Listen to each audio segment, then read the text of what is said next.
Okay. హ్మ్. Hi అండి. చాలా వరకు అందరూ అడుగుతూ ఉంటారు. ఇంత యాక్టివ్‌గా ఎలా ఉంటారు? ఇన్ని పనులు ఎలా చేస్తుంటారు అని అడుగుతుంటారు. సింపుల్ అండి. మనల్ని మనం యాక్టివ్‌గా ఉంచుకోవాలి అంటే, మనం రకరకాల పనులు చేస్తూ ఉండాలి. అంటే కాంట్రాస్ట్. ఇప్పుడు ఒక పని చేస్తున్నామనుకోండి, మూసపోసినట్టు అదే పని చేస్తూ రొటీన్ అయిపోతే ఏమవుతుందంటే, అది బ్రెయిన్‌కి హాబిచ్యుయేట్ అయిపోతుంది. అంటే అక్కడ మీరు థింక్ చేయాల్సిన అవసరం లేకుండా, మీ ఆలోచన పెట్టాల్సిన అవసరం లేకుండా, మీ చేతులు ఆటోమేటిక్‌గా ఆ పని చేసుకుపోతాయి. అలా గనక చేసుకుపోవడం ఒక పని అలా సులభంగా వచ్చేసింది అంటే, అది వదిలేయాల్సిన టైం వచ్చింది అని అర్థం. అంటే అది మీ బ్రెయిన్ మీద ఇంక మరి ఇంకా ఎఫెక్ట్ చూపించట్లేదు. మీకు అలవాటయిపోయింది. అది ట్రాక్ ఫార్మ్ అయిపోయింది. ఇంక దాని గురించి ఇంక మనకవసరం లేదు. So, we have to move to another work అన్నమాట. ఇంకొక వర్క్. ఎగ్జాంపుల్ పెయింటింగ్ తీసుకోండి. పెయింటింగ్‌లో కూడా చాలా రకాలు పెయింటింగ్ అంటే అంతా పెయింటింగేనా? అట్లా కాదు. పెయింటింగ్‌లో చాలా చాలా వేరైటీస్ ఉన్నాయి. వర్లీ పెయింటింగ్ అనుకోండి, లేపోతే మండలా తీసుకోండి ఫర్ ఎగ్జాంపుల్. మండలా తీసుకుంటే మీకు సర్టెన్ ఒక కాన్సంట్రేషన్ రావాలంటే మండల పెయింటింగ్ మీకు బాగా హెల్ప్ చేస్తుంది. అలా కాకుండా తంజావూరు పెయింటింగ్ తీసుకోండి. లేకపోతే జస్ట్ కలరింగ్ తీసుకోండి. కాంట్రాస్ట్ కలర్స్ ఎయడం ఎలాగా మనం దాన్ని అట్రాక్టివ్‌గా చేయగలము ఇలా తీసుకోండి. ఇంకా పోతే గార్డెనింగ్ చూడండి. గార్డెనింగ్ ఏం అంటే మొక్కల్ని మనం డిఫరెంట్‌గా దాన్ని మౌల్డ్ చేసి కూడా పెంచొచ్చు. లేదా బోన్సాయిగా పెంచొచ్చు. లేదా ఒక మొక్కని చాలా ఫ్లవరింగ్ వచ్చేలాగా ఎలా చేయొచ్చు. ఇలా చేయొచ్చు. ఇంకా, ఇంకా డిఫరెంట్ లైక్ కిచెన్‌లోనే తీసుకోండి పోనీ. కిచెన్‌లో కాక్టెయిల్స్ చేయండి, మాక్టెయిల్స్ చేయండి. లేకపోతే డిఫరెంట్ డిషెస్ చేయండి.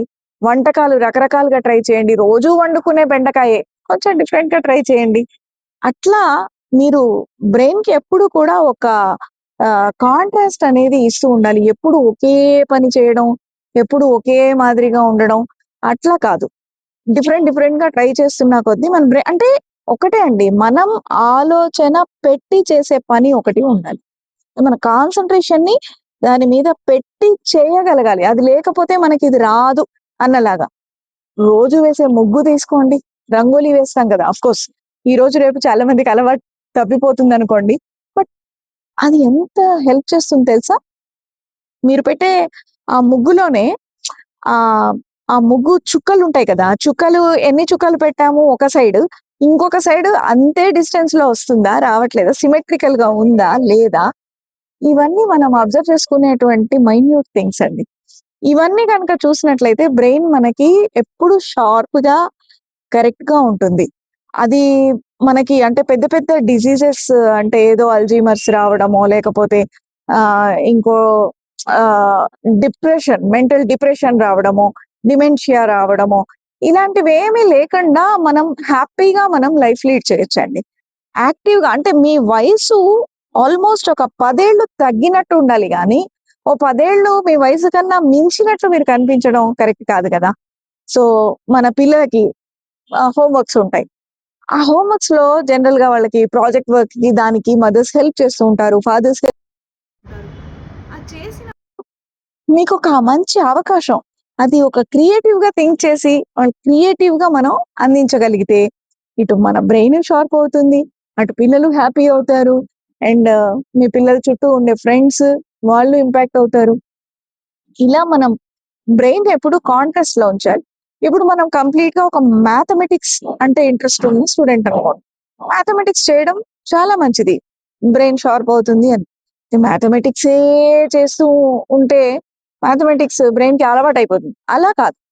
మీరు చేస్తున్నా కూడా కంప్లీట్ కాంట్రాస్ట్ అంటే ఒక సింగింగ్ నేర్చుకోండి. లేదా ఒక ఇన్‌స్ట్రుమెంట్ ప్లే చేయండి.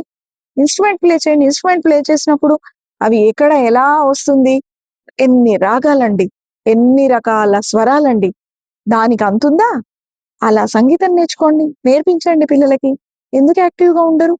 ఊరికే మర్చిపోయే పిల్లలకి, మా ఊరికే అది మర్చిపోతున్నాం, ఇది మర్చిపోతున్నాం అని చెప్పే పిల్లలకి, మీరు ఇలాంటివి ప్రాక్టీస్ చేయించండి.